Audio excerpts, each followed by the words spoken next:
φίλοι μου, καλώς ήρθατε στο Stella Love Cook. 1,5 κιλό χρονιάρικο αρνί ή κατσίκι.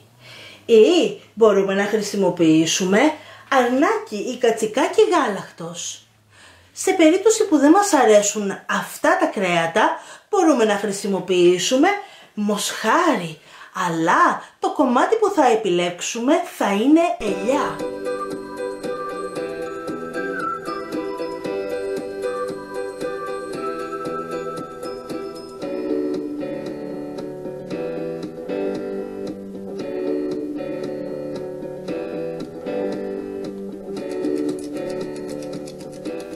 Κιλό κοκκινοράδικα μισοβρασμένα. Εάν δεν έχετε τη δυνατότητα να μαζέψετε όπως εγώ άγρια χόρτα, μπορείτε να χρησιμοποιήσετε 1 κιλό τρυφερά μικρά αντίδια ή 2 μεγάλα μαρούλια.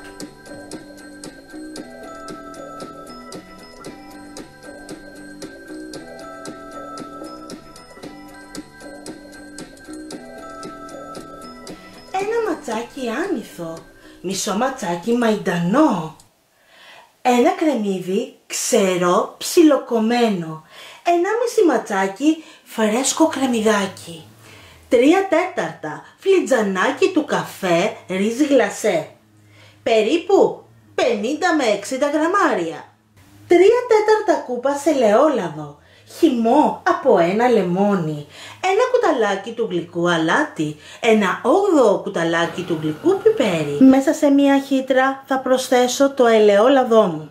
Χρησιμοποιώ χύτρα γιατί το κρέας μου είναι χρονιάρικο. Εάν ήταν γάλακτος θα χρησιμοποιούσα κατσαρόλα.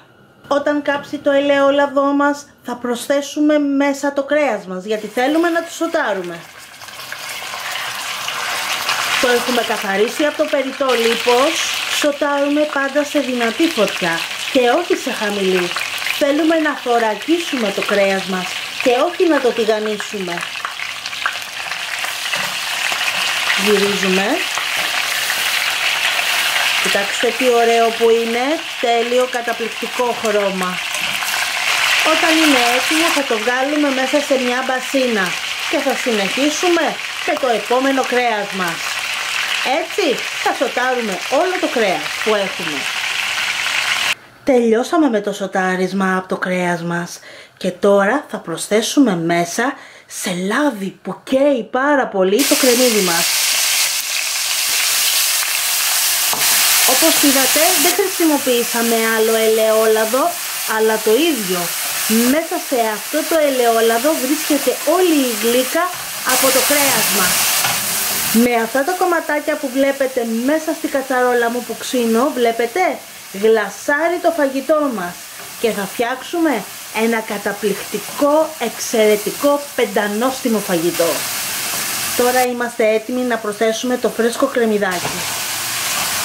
Ανακατέψτε και σοτάρετε με υπομονή, ώστε να γίνουν τα λαχανικά μας πολύ γλυκά. Το κρεμμυδάκι μας είναι έτοιμο και τώρα είμαστε έτοιμοι ώστε να προσθέσουμε το κρέας μας. Ένα μεγάλο μυστικό.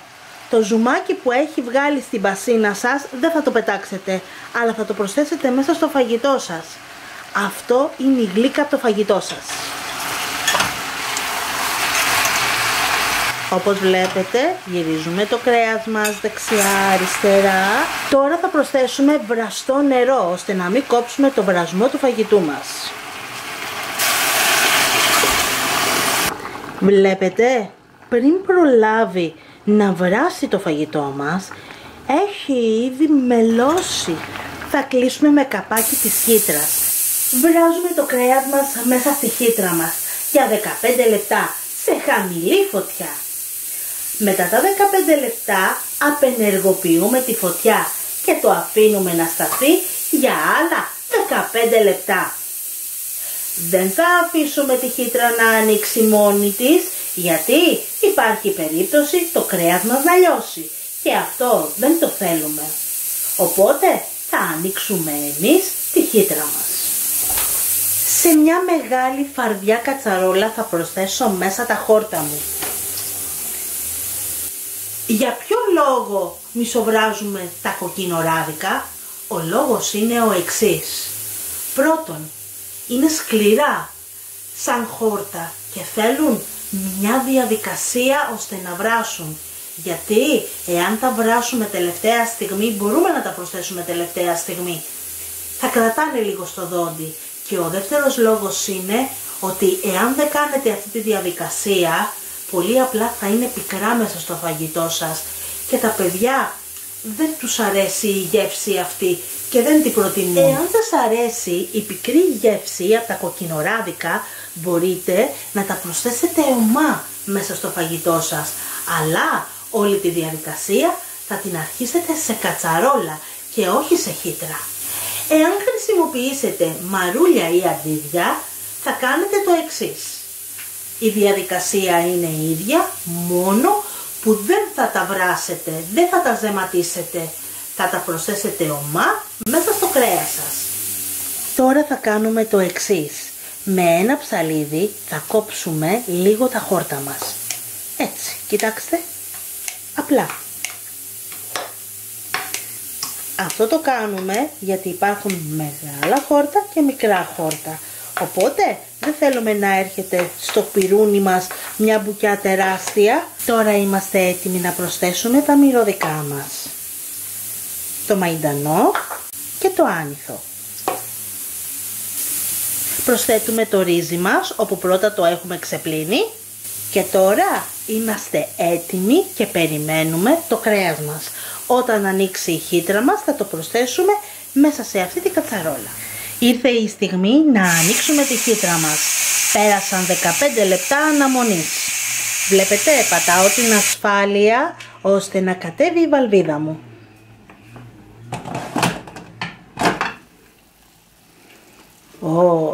Είναι τέλειο.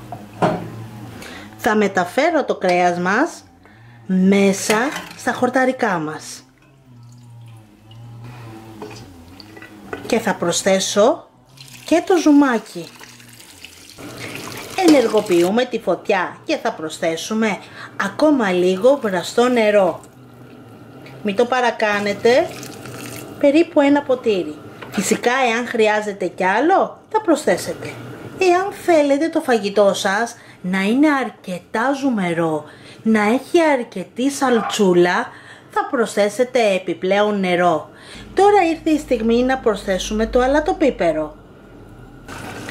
Κλείνουμε με καπάκι και το αφήνουμε να βράσει μέχρι να γίνουν τα χόρτα μας, γιατί το κρέας μας είναι βρασμένο.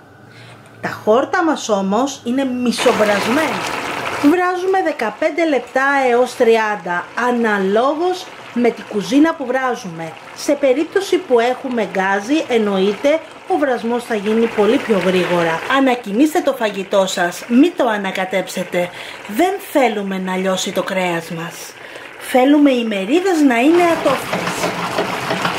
Μετά από 15 λεπτά βρασμού θα προσθέσουμε μέσα το λεμόνι. Το λεμόνι μας είναι 1/4 κούπας. Λεμόνι από λεμόνι έχει διαφορά. Θα θυμάστε ότι ο χυμός δεν είναι πάντα ο ίδιος. Τόσο θέλουμε. 1/4 σκούπα. Και τώρα δοκιμάστε το φαγητό σας και κάντε όλες τις διορθώσεις που θέλετε. Μπορεί να χρειάζεται επιπλέον λεμόνι, αλάτι ή πιπέρι. Μπορεί και λίγο νεράκι. Αυτό είναι στη δική σας κρίση.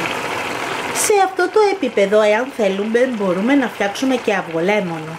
Θα θυμάστε όμως ότι το αυγολέμονο δεν πρέπει να το φτιάξετε και να μείνει για την επόμενη μέρα, γιατί το φαγητό μας δεν θα είναι τόσο νόστιμο.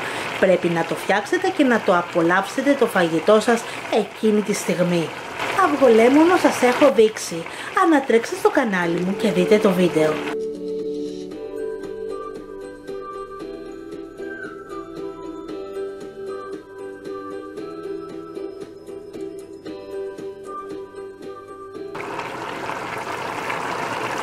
Κοιτάξτε, αυτή την ποσότητα θέλουμε στο ζουμάκι μας. Δεν θέλουμε να είναι πιο ζουμερό. Έχει χυλώσει από το ριζάκι.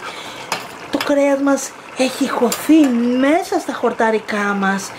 Έχει βράσει, είναι τόσο νόστιμο που δεν φαντάζεστε.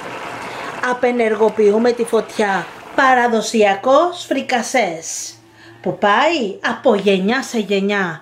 Ένα φρικασέ λουκούμι, φίλοι μου. Μην ξεχάσετε να κάνετε like, να γράφετε στο κανάλι μου, να κοινοποιήσετε το βίντεο, αλλά και να μου γράψετε τα σχόλιά σας. Να είστε καλά, φίλοι μου. Πολλά φιλάκια!